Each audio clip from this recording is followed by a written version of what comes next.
네, 다시 광주입니다.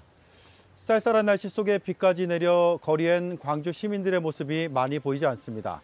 5.18 진상규명이란 문구를 조명이 밝히고 있습니다. 전두환 씨는 5.18 헬기 사격을 증언했던 고 조비오 신부의 명예훼손 혐의로 재판을 받고 있었습니다. 이 재판에 출석을 하면서 4차례 광주를 찾았지만 단 한 번도 사죄하지 않았습니다. 이제는 법정에서 광주의 진실을 가리는 일도 전 씨에게 사과를 요구하는 일도 모두 멈추게 됐습니다. 남은 재판을 정종문 기자가 정리했습니다. 지난 8월 광주지방법원에 출석한 전두환 씨에게 질문이 쏟아집니다. 지금 유족들 나와 계신데 한마디만 하시죠. 한 말씀 하시죠. 그에게 던져진 마지막 질문이었습니다.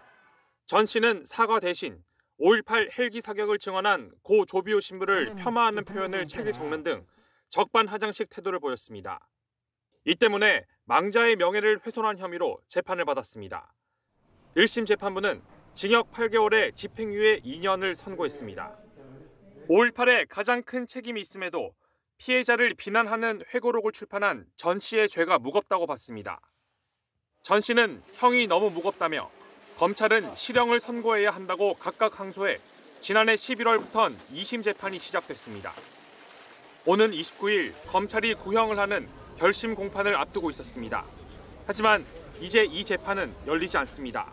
이제 재판부에서 피고인의 사망 사실을 알 수 있는 자료를 접수받게 되면 피고인이 사망하였음을 이유로 공소기각의 결정이 될 것으로 보입니다. 다만 전 씨의 회고록과 관련한 민사소송은 계속될 것으로 보입니다. 5.18 관련 단체들과 고 조비오 신부 유족인 조영대 신부는 전 씨뿐만 아니라 아들 전재국 씨를 상대로도 손해배상을 청구했습니다. 회고록을 펴낸 출판사 대표가 전재국 씨였기 때문입니다. 1심 재판부는 전 씨 회고록에 있는 일부 내용이 근거 없는 허위 사실이라고 보고 원고 일부 승소 판결을 내렸습니다. 현재 2심이 진행 중인데 전두환 씨를 상대로 한 재판은 상속인이 이어받을 수도 있습니다.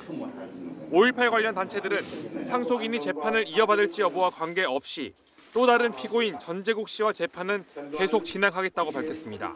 JTBC 정종문입니다.